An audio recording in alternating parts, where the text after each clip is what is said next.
Hey guys, Mr. Edwards here, Centreville High School Auto Tech. It's cold outside. Obviously there's no doubting it now. Winter's here when we've got stuff like this falling from the sky. And in the wintertime, your car goes through some of the harshest conditions it possibly can. And there are, as a vehicle owner and as an automotive technician, a number of preventative maintenance things that you guys should know how to do to an automobile, ideally before the weather gets like this, to prevent any sort of damage from happening to this car in these really harsh, really cold conditions. Today we're going to be talking about some of those maintenance procedures you guys should know how to do with your engine's cooling system specifically. Now, when I say cooling system, you think we need it really to cool right now? Well, yeah, a little bit, but not as much as when it's, hot in the summertime. But your engine's cooling system has another purpose as well. That purpose is antifreeze. It prevents your engine from freezing just as much as it prevents it from overheating. With that purpose of preventing your engine from freezing, there's a number of things that need to be checked to make sure that it's capable of doing that. We're going to talk over that, but first I got to get this thing the rest of the way cleaned off so that we can actually get it in the shop. Alright, so now we got this car in the shop. This car is a 1995 Honda Odyssey, and we're going to be talking about a few different things with the cooling system on it today. So, first of all, make sure anytime, as always, when you guys are working in the shop, especially working with chemicals and potentially pressurized systems like the cooling system, you have your safety glasses on. Last thing you want to do is get anything hot, potentially caustic in your eyeball and cause yourself a great deal of pain. So be wearing your safety glasses. With that said, let's take a look at this car. We're going to talk about a couple different things on the cooling system, a couple different really important things to be considering to keep your car running safe and healthy. So the cooling system on your car is comprised of a number of major components. The first one that's always going to be right up here in the front, by the front bumper in the front of the hood area, is your radiator. The coolant or the antifreeze goes through your radiator to be cooled down and then cycled back through your engine to help keep it at the operating temperature that it's supposed to be at. We're going to talk about some temperatures and some statistics and everything when it comes to this in just a moment, but I just want to go over all these major components first.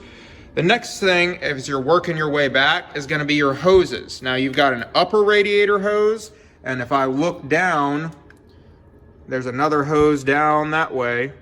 We have our lower radiator hose as well. Now, the hoses go into the engine block. They cycle coolant into the engine and out of the engine. Inside your engine is your water pump. Your water pump is what moves the coolant around, keeps it moving through the engine so that it can do its job of keeping your engine running at the correct temperature. And inside the engine, there's a number of coolant passages or coolant jackets that the coolant moves through the head and the engine block to keep them at the correct temperature as well. Now, obviously, as part of the cooling system, you do have your antifreeze, your coolant, your liquid cooling material that's going through the system. And I know I made a big point out of this when we did fluid checks when you guys were in Auto Tech 1. And I will continue to make a big point of it. Anytime you're servicing a cooling system, the engine needs to be cold as possible. In fact, there is a warning label on top of the radiator cap there that says danger, warning. If you open that radiator cap, which is potentially pressurized, if the engine is hot, it can come blowing off and steam and really hot coolant, potentially between the temperatures of 195 and 215 degrees Fahrenheit, comes out and can really leave you in not good shape. So your engine needs to be cold whenever you're doing any type of service to the cooling system on the vehicle.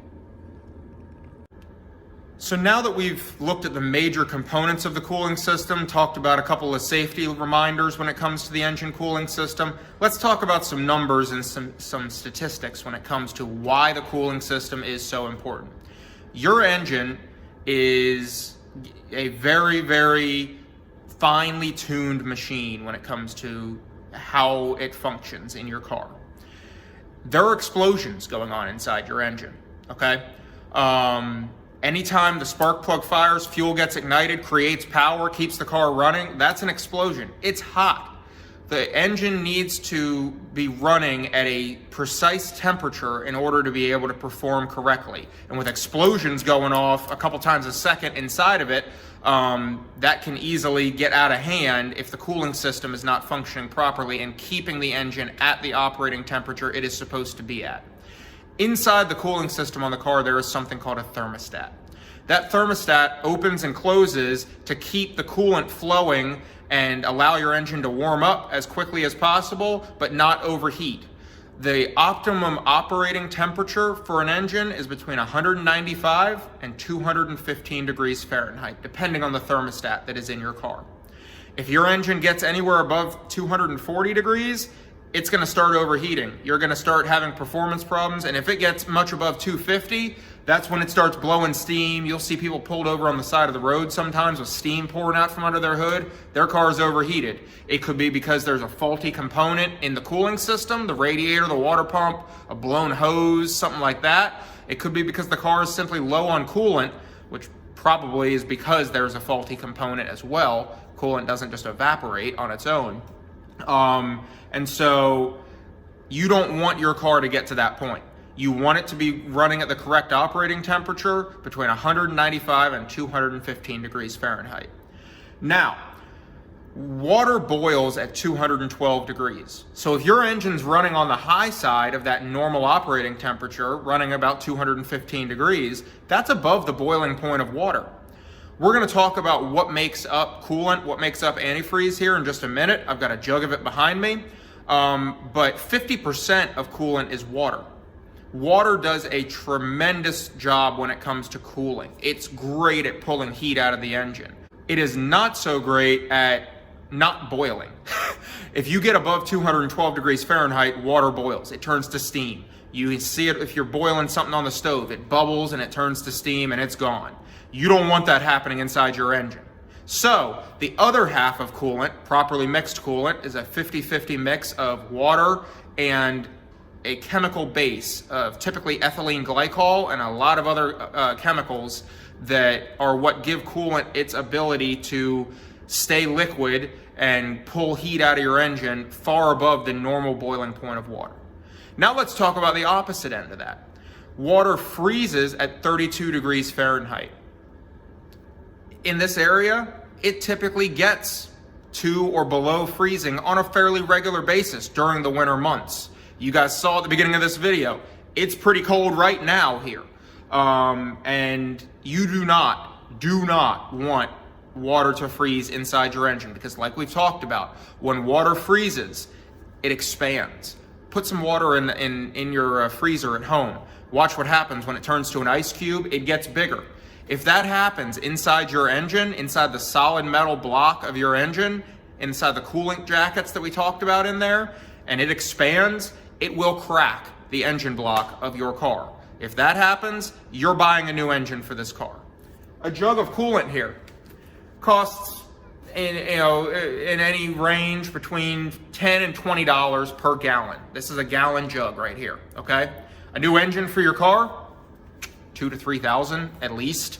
So keep an eye on your coolant level, keep an eye on your cooling system operation so that you don't have an issue, especially in the wintertime months. Now, while we are talking about the wintertime months, how does coolant protect below 32 degrees Fahrenheit? Again, 50% water, 50% a concentrate of these chemicals that are in antifreeze.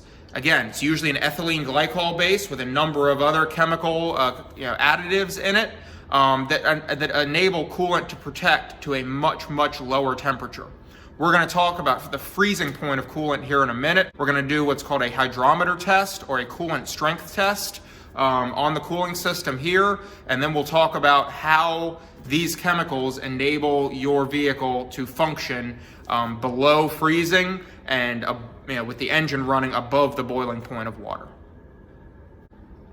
Now let's talk really briefly about our coolant, about our antifreeze here. Again, the terms coolant, antifreeze, they are interchangeable with each other. They are the same thing. Coolant typically comes in a concentrate, which is what this bottle right here is. This is a gallon bottle. It is not to be poured straight into the cooling system of your car. Coolant needs to be mixed 50-50. 50% this right here, 50% water. It should be distilled water, which means water that does not have all the minerals, additives, chlorine, all the stuff that public, water that comes out of the tap has in it, because those can cause damage to both the coolant and the engine itself, the cooling system, the components. So it should be distilled water. You can buy gallons of distilled water at the grocery store. It's not expensive. And that should be the water that you mix with this right here to protect your engine to the optimum standards that are necessary. So this right here is what is called a coolant hydrometer. Hydro meaning liquid, meter being a measurement device. This is a hydrometer. This is used to measure the freezing point and the boiling point of antifreeze, of coolant in your engine's cooling system. It's a very, very, very simple test to do, and if you do this on your car and find out you got a problem and do something about it before it causes major issues, you can be saving yourself a lot of money. So let's take a look here at our cooling system. First of all, we have a pressurized cap on the top of the radiator that we saw a minute ago. It's got that warning message on it. Do not open if this engine is hot. This engine is ice cold. All right, I can put my hand over on the engine. It is ice cold, so we don't have anything to worry about there. This car has a system that has a pressurized cap on the radiator and then a separate plastic overflow bottle, which I'll show you guys here in just a second. Some cars, if you guys remember back to when we were doing fluid checks, don't have a cap directly on the radiator. All they have is a pressurized cap on a separate plastic overflow bottle that might be off to the side somewhere. If that's the style of car you're working on, that's what you got to work with, and that's where you'll do this test with the hydrometer at. But because this car has a pressurized cap right here on the radiator, this is where we are going to be doing our test. Real quickly, before we pull the radiator cap off, let's talk about our coolant overflow bottle on this style of, a traditional style of cooling system. If you guys remember, the style that doesn't have a cap on the radiator, but just has a pressurized cap on a plastic overflow bottle somewhere off to the side, like right here, is what I typically call a European style cooling system. That is because that style of having just one cap on the overflow bottle, not on the radiator, started back on European cars like Volkswagens, BMWs, Audis, Mercedes, but it has migrated its way into a lot of domestic US made cars now. My Ford Mustang has that style of cooling system. My Ford F-150 has that style of cooling system on it. However, this old Honda here, again a 1995 Honda Odyssey, has a traditional radiator and separate overflow. So with that said, there's a hose that comes from the top of the radiator over to the overflow bottle, right? And that is what allows the transfer of coolant between the radiator and the overflow. If too much coolant is in the radiator, it'll dump some off to the overflow. If it gets low, when you turn the engine off, it'll create a vacuum and suck any coolant out of the overflow that it needs into the radiator. The way you check the overflow, remember, take a flashlight, look down the side of it. It's going to have two marks on it, high and low. If it's up to the high mark or between high and low, you're good to go. If it's down at the low mark, you might need to add some to it. And if it's over the high mark, you might need to take some out. This car is right between the high and the low marks, so we are good to go when it comes to the overflow bottle. So I'm going to go ahead and take my radiator cap off here. Tap the coolant off of it. We will set it off to the side. And now I've got my hydrometer. And first of all, we can take a look and see that our coolant level is right up to the top of the radiator, which is awesome. And our coolant looks like a nice, clean, green color. We'll be able to see it better when we get a sample of it in the hydrometer, but it's not rusty brown or anything, so that's a good sign. So we're gonna go ahead and get a sample of it here. If your coolant is low on your car, when you take that radiator cap off, you're not gonna be able to get a sample out of the top of the radiator. You need to fill it up. to the proper level, right up to the top of the radiator, start the car, let it run, make sure you don't have any leaks or anything like that, then go ahead and do this test. But I got my hydrometer. It's basically like a turkey baster. You squeeze it, it creates a vacuum, it'll suck coolant through the hose right here. So I'm gonna squeeze it and suck as much coolant into it as I can. You guys will see it go into that plastic reservoir there. And then I'm gonna pull it back up and kind of pinch my hose off. And it's gonna give me a reading here. Might have to shake it up a little bit.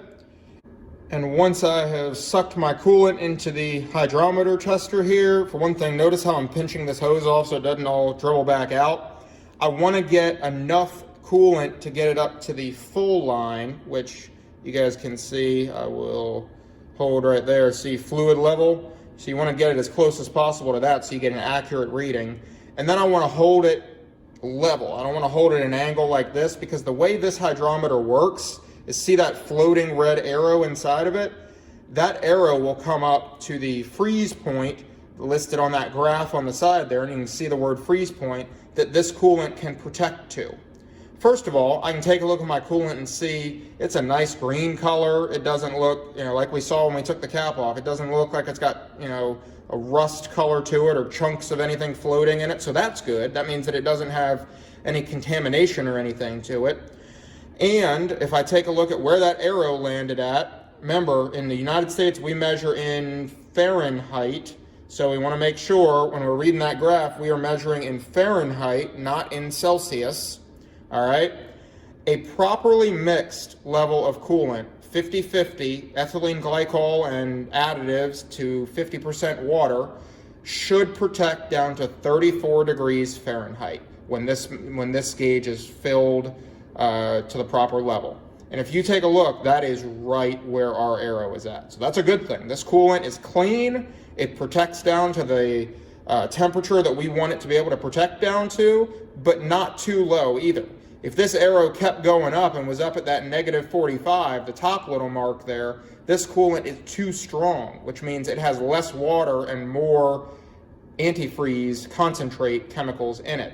If the mixture of coolant to water is too strong, it can actually cause damage as well. It can cause corrosion inside your engine block, can cause issues with the coolant jackets inside your engine, issues with your water pump. You don't want that to happen. So, properly mixed, -34 degrees Fahrenheit, that is right where we are at, which is awesome.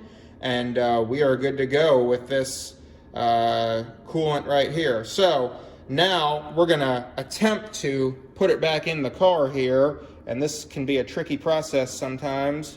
You wanna just give it a little squeeze and slowly, I'll move my hand so you all can see, slowly dribble it back down in there without trying to overflow it, just like that. Then you wanna take your hydrometer, which is still gonna have a little bit of coolant in it, and take it over and wipe it off with a rag, get it as dry as possible, because you don't want to leave coolant inside of it. And the last thing here, wipe up any spills you may have made, a couple drips of coolant or anything.